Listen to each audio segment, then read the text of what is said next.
So ನೋಡಿ, ಇದರ ಮೇಲೆ ಹಾಕುವಂಥದ್ದು ಈ ಲೇಯರು ದಿವಸಾಲು ಕಂಟಿನ್ಯೂ. ಇದೇ ನೋಡಿ ನಾನು ಹೇಳಿದೆಲ್ಲ ರಾಮಫಲ ಅಂತ, ಆಲ್ಮೋಸ್ಟ್ ಹಣ್ಣಾಗ್ತಾ ಬಂದಿದೆ ಉದ್ದಕ್ಕೆ ಅಂತ.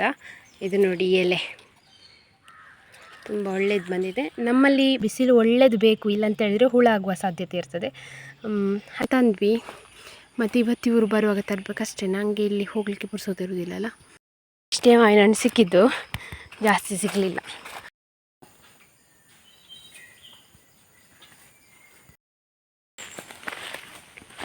ಇವತ್ತು ಈವ್ನಿಂಗಿಗೆ ಗಣ್ಣಿ ಚುರುಮುರಿ ಮಾಡಿದ್ದಾರೆ. Hi guys, good morning, welcome to my new vlog. ಎಲ್ಲರೂ ಹೇಗಿದ್ದೀರಾ? ಎಲ್ಲರೂ ಆರಾಮ ಸೌಖ್ಯ ಅಂತ ಅಂದ್ಕೊಳ್ತಿದ್ದೇನೆ. ನಾನು ನಿಮ್ಮ ಅನುಷಾ ಕೃಷ್ಣ ನಾಯಕ್. ಹಾಗೆ ನನ್ನ ಚಾನಲನ್ನು ನೀವು ಮೊದಲ ಸಾರಿ ನೋಡ್ತಿದ್ದೀರಾ ಅಂದರೆ ಪ್ಲೀಸ್ ಸಬ್ಸ್ಕ್ರೈಬ್ ಮಾಡಿ, ಅಲ್ಲವರು ಬೆಲ್ ಐಕನ್ ಒತ್ತಿ, ಹಾಗೆ ನಿಮ್ಮ ಫ್ಯಾಮಿಲಿ ಜೊತೆಗೆ ಶೇರ್ ಮಾಡೋದನ್ನು ಕೂಡ ಮರಿಬೇಡಿ. ಇವತ್ತಿನ ವ್ಲಾಗ್ ಸ್ಟಾರ್ಟ್ ಮಾಡುವ, ಲೆಟ್ಸ್ ಗೋ.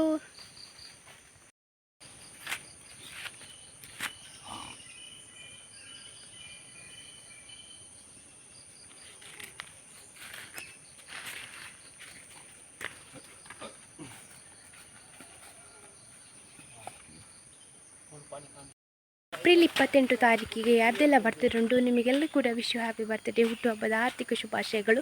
ಯಾವಾಗಲೂ ಖುಷಿಯಾಗಿ ನಗ್ತಾಯಿರಿ. ಹಾಗೆ ಏಪ್ರಿಲ್ 28ಕ್ಕೆ ಯಾರ್ದೆಲ್ಲ ಬರ್ತ್ಡೇ ಉಂಟು ಅವರಿಗೆ ಈ ವ್ಲಾಗನ್ನು ಶೇರ್ ಮಾಡಿ ಹ್ಯಾಪಿ ಬರ್ತ್ಡೇ ಹೇಳೋದನ್ನು ಮರಿಬೇಡಿ.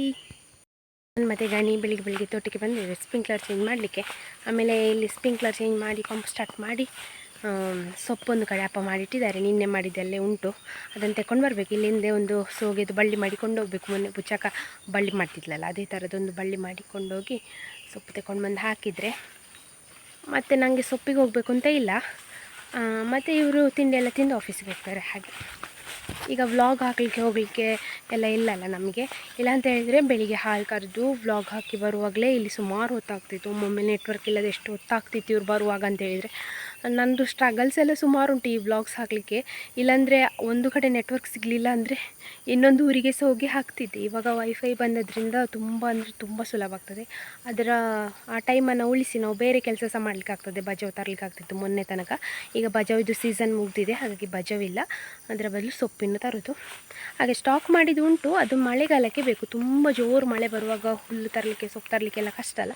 ಆ ಟೈಮಲ್ಲಿ ಸ್ಟಾಕ್ ಮಾಡಿ ತರಗೆಲೆಯನ್ನು ಹಟ್ಟಿಗೆ ಹಾಕುವಂಥದ್ದು. ಈಗ ನಾವು ಸ್ಪ್ರಿಂಕ್ಲರ್ ಚೇಂಜ್ ಮಾಡಲಿಕ್ಕೆ ಬಂದ್ವಿ. ಬತ್ತಿದೇವರು ನೋಡಿ.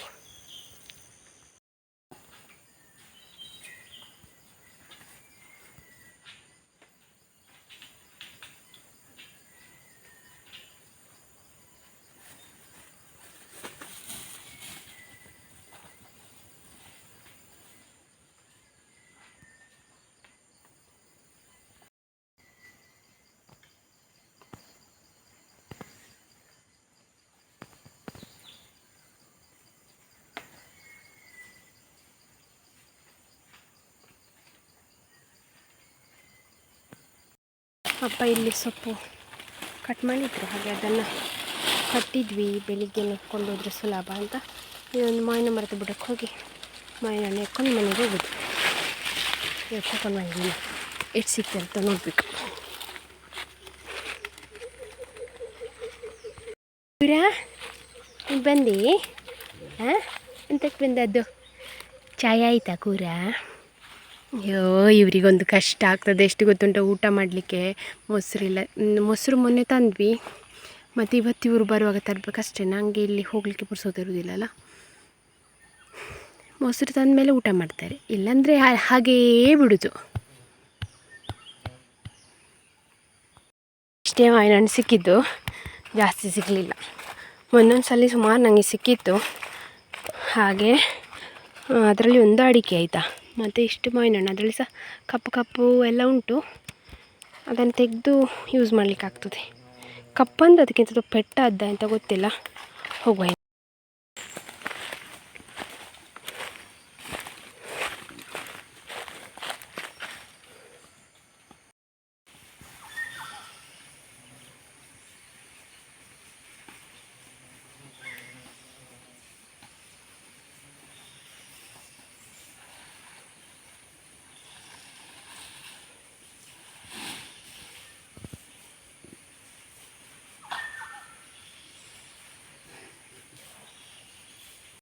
ತಿಂಡಿ ಇವತ್ತು ಕಪ್ಪ ರೊಟ್ಟಿ ಮತ್ತು ಚಟ್ನಿ ಕಣ್ಣಾಚ ಅಪ್ಪ ತಿಂತಿದ್ದಾರೆ, ಇವ್ರು ಬರಬೇಕಷ್ಟೇ.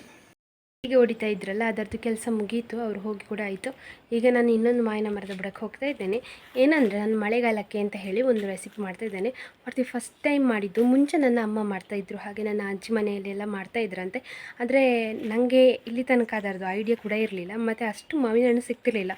ಆದರೆ ಈ ವರ್ಷ ಎಲ್ಲ ಕಾಡು ಮಾವಿನ ಮರದಲ್ಲಿ ಹೂ ಹೋದ್ರಿಂದ ಸುಮಾರಷ್ಟು ಕಡೆಯಲ್ಲಿ ಮಾವಿನ ಹಣ್ಣು ಸಿಗ್ತದೆ. ಕೆಲವರೆಲ್ಲ ಹೇಗೆ ಅಂದರೆ ತುಂಬ ಸಿಹಿ ಇದ್ದ ಮಾವಿನ ಹಣ್ಣು ಮಾತ್ರ ಯೂಸ್ ಮಾಡ್ತಾರೆ. ಆದರೆ ನನಗೆ ಯಾವ ಮಾವಿನ ಹಣ್ಣು ಸಿಕ್ಕಿದ್ರೂ ತೊಂದರೆ ಇಲ್ಲ. ಆದರೆ ಈ ಕಾಡು ಮಾವಿನ ಹಣ್ಣಿನ ಪರಿಮಳ ಉಂಟಲ್ಲ, ಅದು ಆ ರೆಸಿಪಿಗೆ ತುಂಬ ಒಳ್ಳೆಯದು. ನಿಮಗೆ ಗೊತ್ತಿರ್ಬೋದು, ಈ ಅದರದ್ದು ರಸ ತೆಗೆದು ಆಮೇಲೆ ಅದಕ್ಕೆ ಉಪ್ಪು ಖಾರ ನಮಗೆ ಬೇಕಾದನ್ನು ಆ್ಯಡ್ ಮಾಡಿ ಬಿಸಿಲಲ್ಲಿ ಒಣಗಿಸಲಿಕ್ಕೆ ಹಾಕುವಂಥದ್ದು. ಪ್ರತಿ ಸಲ ಸಿಕ್ಕಿದ್ದನ್ನು ಒಂದೊಂದು ಲೇಯರ್ ಹಾಕ್ತಾ ಹೋಗುವಂಥದ್ದು. ನನಗೆ ಈಗಾಗಲೇ ಒಂದು 7-8 ಲೇಯರ್ ಆಗಿರಬಹುದು.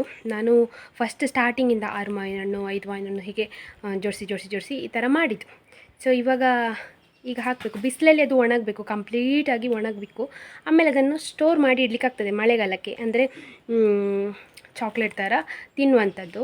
ಅದಕ್ಕೋಸ್ಕರ ಈಗ ಅದನ್ನು ಮಾಡ್ತಿದ್ದೇನೆ. ನಾನು ಫಸ್ಟ್ ಟೈಮ್ ಮಾಡಿದ್ದೆ ಆಯಿತಾ. ನನಗೆ ಈ ವರ್ಷ ತುಂಬ ಖುಷಿ, ಈ ವರ್ಷ ಸುಮಾರು ಮಾವಿನ ಹಣ್ಣು ಸಿಕ್ಕಿದ್ದಲ್ಲ, ಹಾಗಾಗಿ ಅದನ್ನು ಮಾಡಬೇಕು ಅಂತ ಸುಮಾರಷ್ಟು ಅಂದ್ಕೊಂಡಿದ್ದೆ. ಹಾಗಾಗಿ ಮಾಡಿದ್ದು. ಇವಾಗ ಅದರದ್ದು ನಾನು ನಿಮಗೆ ತೋರಿಸ್ತೇನೆ. ಅದರ ಮೇಲೆ ಇವತ್ತಿದ್ದು ಲೇಯರ್ ಹೊಯ್ಬೇಕು, ನಿನ್ನೆ ಒಂದು ಲೇಯರ್ ಹೊಯ್ತಿದ್ದೆ, ಆ ಥರ ಕಂಟಿನ್ಯೂ ಮಾಡ್ತಾ ಹೋಗುವಂಥದ್ದು.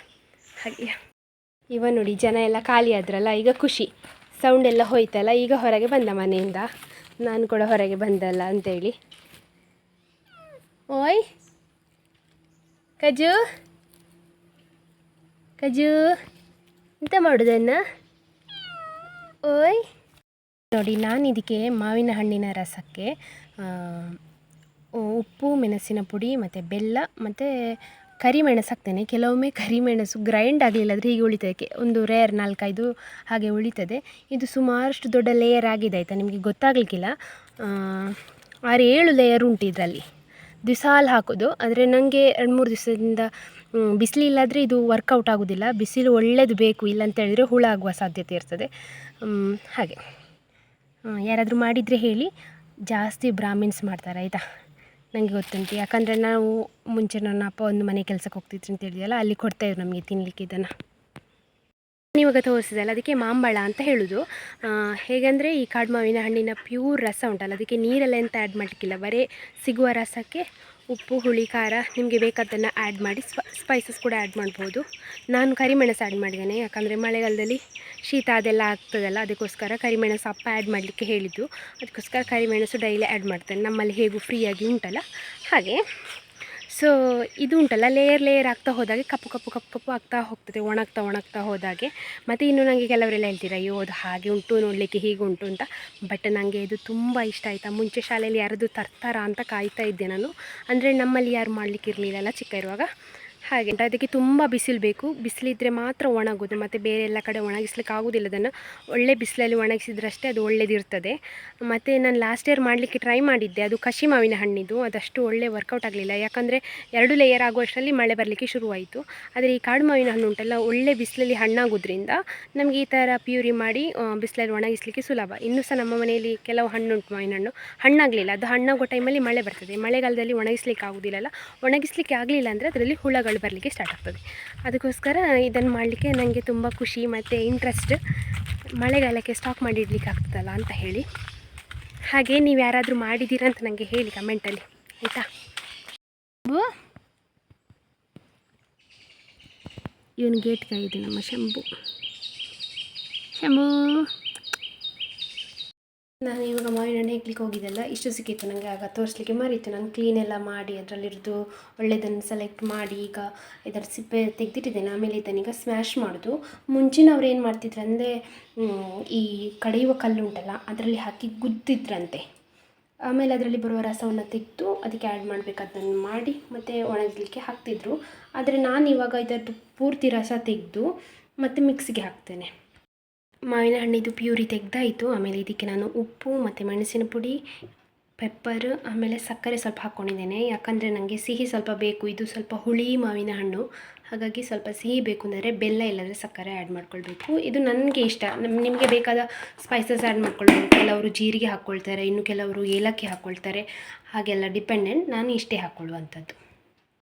ಸೊ ನೋಡಿ, ಇದರ ಮೇಲೆ ಹಾಕುವಂಥದ್ದು ಈ ಲೇಯರು ದಿವಸಾಲು ಕಂಟಿನ್ಯೂ ಮಾಡ್ತಾ ಹೋಗಬೇಕು, ಹದವಾಗಿ ಸಾರಿಸಬೇಕು. ನಾನು ಲೈಟಾಗಿ ಮಾಡೋದು, ಯಾಕಂದರೆ ಒಣಗಬೇಕಲ್ಲ ಸಂಜೆಗೆ. ಇವತ್ತು ಹಾಕಿದ್ದು ಸಂಜೆಗೆ ಒಣಗಿದರೆ ಒಳ್ಳೆಯದಿಲ್ಲ, ಅಂದರೆ ನಾಳೆ ಎರಿಲಿಕ್ಕಾಗೋದಿಲ್ಲ. ಅದಕ್ಕೋಸ್ಕರ ಲೈಟಾಗಿ ಹಾಕ್ತೇನೆ ಯಾವಾಗಲೂ ಕೂಡ. ತುಂಬ ಮಾವಿನಹಣ್ಣು ಸಿಕ್ಕಿದರೂ ಕೂಡ ನಾನು ಲೈಟ್ ಲೇಯರಾಗಿ ಹಾಕೋದು ಪ್ರತಿಯೊಂದಕ್ಕೆ ಹರಡಿಸುವಾಗೆ. ಅಂದರೆ ನಿನ್ನೆ ಯಾವ ಸೈಜಿಗೆ ಹಾಕಿದ್ದೇನೆ ಇವತ್ತು ಕೂಡ ಅದೇ ಸೈಜಿಗೆ ಹಾಕೋದು. ಇದು ನಾನೇ ಕಲ್ತ್ಕೊಂಡದ್ದು. ನನಗೆ ಸಹನ ಅಕ್ಕ ಅಂತ ಒಬ್ಬರು ಇನ್ಸ್ಟಾಗ್ರಾಮಲ್ಲಿ ಪರಿಚಯ ಇದ್ದಾರೆ ಆಯಿತಾ. ಅವ್ರ ಹತ್ರ ಕೇಳಿದಾಗೆ ಅವರು ಈ ಥರ ಮಾಡ್ಬೋದು ಅಂತ. ನಾನು ಲಾಸ್ಟ್ ಇಯರು ಯಾವುದ್ರಲ್ಲಿ ಒಂದು ಚಾಪೆಲೆ ಹಾಕಿದ್ದೆ, ನಂಗೆ ಅಷ್ಟು ಕನ್ಫರ್ಮ್ ಗೊತ್ತಿರಲಿಲ್ಲ. ಈ ವರ್ಷ ಅಪ್ಪಂದೆ ಒಂದು ಪಂಚೆ ಹರಿದು ವಾಶ್ ಮಾಡಿ ತೊಳೆದು ಹಾಕಿ ಅದರ ನೆಕ್ಸ್ಟ್ ಒಣಗಿದ ಮೇಲೆ ಅದರಲ್ಲಿ ಹಾಕಿದ್ದೇನೆ. ಈಗ ಡೈಲಿ ಹಾಕ್ತೇನೆ. ಡೈಲಿ ಅಂದರೆ ನನಗೆ ಯಾವಾಗ ಫ್ರೀ ಉಂಟು, ಯಾವಾಗ ಮಾವಿನಹಣ್ಣು ಜಾಸ್ತಿ ಸಿಕ್ಕಿದೆ ಆವಾಗ. ಸೊ ಇದು ಒಣಗಿದ ಹಾಗೆ ಕಪ್ಪಾಗ್ತಾ ಹೋಗ್ತದೆ. ಇದಿನ ಮೇಲೆ ಚಹಾ ಕುಡಿದು ಹುಲ್ಲು ಕೂಡ ಮಾಡಿ ಆಯಿತು. ನಾನು ಹುಲ್ಲುಂಟಲ್ಲ ಮನೆಯ ಸುತ್ತಲೇ ಹಿರಿತಿದ್ದೇನೆ. ಇದು ಹೂವಿನ ಸಾಲಿನ ಹಿಂದಗಡೆ ಸುಮಾರು ಹುಲ್ಲಿತ್ತು ಆಯಿತಾ.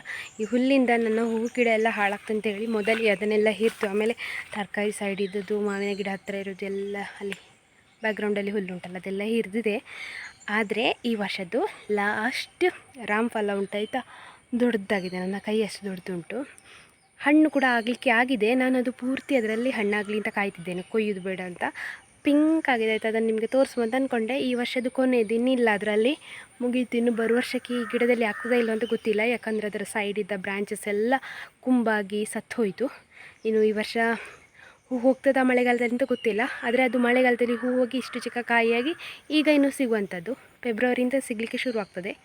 ಹಾಗೆ ಕೊನೆಯದ ಹಣ್ಣು ನಿಮಗೆ ತೋರಿಸುವಂತ ಅಂದ್ಕೊಂಡೆ, ಬನ್ನಿ. ನಾನು ಇಲ್ಲಿಂದ ಕ್ಲೀನಿಂಗ್ ಶುರು ಮಾಡಿದ್ದು. ಇಲ್ಲಿ ಹೂ ಇದ್ದದ್ದೆಲ್ಲ ಹೂ ಗಿಡ ಸುತ್ತ ಇದ್ದದ್ದೆಲ್ಲ ಕ್ಲೀನ್ ಮಾಡಿದೆ. ಎಷ್ಟು ಕ್ಲೀನ್ ಮಾಡಿದರೂ ಬರ್ತಾನೆ ಇರ್ತದೆ ಆಯಿತಾ. ಬಸಳೆ ನೋಡಿ, ನನ್ನ ಅಪ್ಪನ ಹತ್ರ ಕೇಳಿದೆ ಕಟ್ ಮಾಡಬೇಕಾ ಅಪ್ಪ ಅಂತ. ಅವ್ರು ಹೇಳಿದರು ಇನ್ನೂ ಸಹ ಸುತ್ತ ಹೋಗಲಿ ಉದ್ದಕ್ಕೆ ಅಂತ. ಇದು ನೋಡಿ ಎಲೆ ತುಂಬ ಒಳ್ಳೇದು ಬಂದಿದೆ. ನಮ್ಮಲ್ಲಿ ಬಸಳೆ ಸೇಲ್ ಮಾಡ್ತೇವಲ್ಲ ಅದರದೇ ಬೀಜದಿಂದ ಆಗಿರುವಂಥದ್ದು. ಅಲ್ಲಿ ಸಹ ನೋಡಿ 2 ಗಿಡ ಉಂಟು. ಹಾಗೆ ಹೂ ಗಿಡ ಎಲ್ಲ ಒಳ್ಳೆಯದುಂಟು ಮಳೆ ಬಂದ ಮೇಲಿಂದ. ಇದರಲ್ಲಿ ನಾನು ಗಿಡ ನೆಟ್ಟಿದ್ದೆ ಮೆಣಸು, ಇದರಲ್ಲಿ ಸಹ ಸುಮಾರು ಆಯಿತು. ಈಗ ತರಕಾರಿ ಪಲ್ಯಕ್ಕೆಲ್ಲ ಇದನ್ನೇ ಯೂಸ್ ಮಾಡೋದು. ಖಾರ ಇಲ್ಲ ಇದು. ಹಾಗೆ ಅಲ್ಲಿ ಮಾವಿನ ಗಿಡ ಉಂಟಲ್ಲ ಅಲ್ಲಿ ಸಹ ಬುಡ ಸುತ್ತ ಕ್ಲೀನ್ ಮಾಡಿದೆ. ನೀನು ಅದೇ ಕಂಟಿನ್ಯೂ ಮಾಡ್ತಾ ಹೋಗೋದು, ಯಾಕಂದರೆ ಅದು ಎಂಥದ್ದು ಬಳ್ಳಿ ಎಲ್ಲ ಬಂದು ಉಂಟಲ್ಲ ಇಡೀ ಮಾವಿನ ಮರಕ್ಕೆ ಸುತ್ತಾಕಿತ್ತು. ಹಾಗೆ ಗೊತ್ತೇ ಆಗ್ತಿರಲಿಲ್ಲ ಮಾವಿನ ಹಣ್ಣು ಎಲ್ಲಿ ಉಂಟು ಅಂತೇಳಿ. ಪೂರ್ತಿ ಕ್ಲೀನ್ ಮಾಡಿದೆ. ಅಲ್ಲಿ ಕೂಡ ಕ್ಲೀನಿಂಗ್ ಸಾಧಾರಣ ಆಗಿದೆ. ಇದೇ ನೋಡಿ ನಾನು ಹೇಳಿದೆಲ್ಲ ರಾಮಫಲ ಅಂತ. ಆಲ್ಮೋಸ್ಟ್ ಹಣ್ಣಾಗ್ತಾ ಬಂದಿದೆ. ಇನ್ನೂ ಸ್ವಲ್ಪ ಗಟ್ಟಿ ಉಂಟು, ಸ್ಮೂತ್ ಆಗಬೇಕು. ಆಮೇಲೆ ಕೊಯ್ಯುವ ಅಂತ ಅಂದ್ಕೊಂಡಿದ್ದೇನೆ. ನೋಡಿ ನನ್ನ ಕೈಗಿಂತ ಸಹ ದೊಡ್ಡದು ಉಂಟಿತು. ನಾನು ಇಷ್ಟು ದೊಡ್ಡದಾಗ್ಬಂತ ಅಂದ್ಕೊಂಡಿರಲಿಲ್ಲ, ಯಾಕಂದರೆ ಇದು ಬಿಸಿಲಲ್ಲಿ ಒಂಥರ ಹಸಿರಾಗಿ ಹಳದಿಯಾಗಿ ಏನೋ ಒಂಥರ ಸುಟ್ಟ ಹಾಗೆ ಎಲ್ಲ ಇತ್ತು. ಬಟ್ ಈಗ ಚೆಂದ ಆಗಿದೆ ಮಳೆ ಬಂದ ಮೇಲಿಂದ ಅಂತ ಅಂದ್ಕೊಳ್ತೇನೆ. ನೋಡಿ ಇದು ಲಾಸ್ಟ್, ಇನ್ನಿಲ್ಲ ಇದರಲ್ಲಿ. ಹಾಗೆ ಇವತ್ತು ಈವ್ನಿಂಗಿಗೆ ಗನ್ನಿ ಚುರುಮುರಿ ಮಾಡಿದ್ದಾರೆ. ನಾನು ಕಟ್ ಮಾಡಿ ಎಲ್ಲ ಕೊಟ್ಟೆ, ಹೆಲ್ಪ್ ಮಾಡಿದ್ದೆ. ಮತ್ತು ರೆಸಿಪೆಲ್ಲ ಇವರದೇ, ಏನಿಲ್ಲ ಅದು ಪೌಡ್ರ್ ಸಿಗ್ತದೆ, ಅದನ್ನು ತಂದು ಸ್ಮ್ಯಾಶ್ ಮಾಡಿ ತರಕಾರಿ ಎಲ್ಲ ಹಾಕಿ ಚೆಂದ ಉಂಟು ನೋಡಿ, ರುಚಿಯಾಗಿದೆ. ಸೂಪರ್.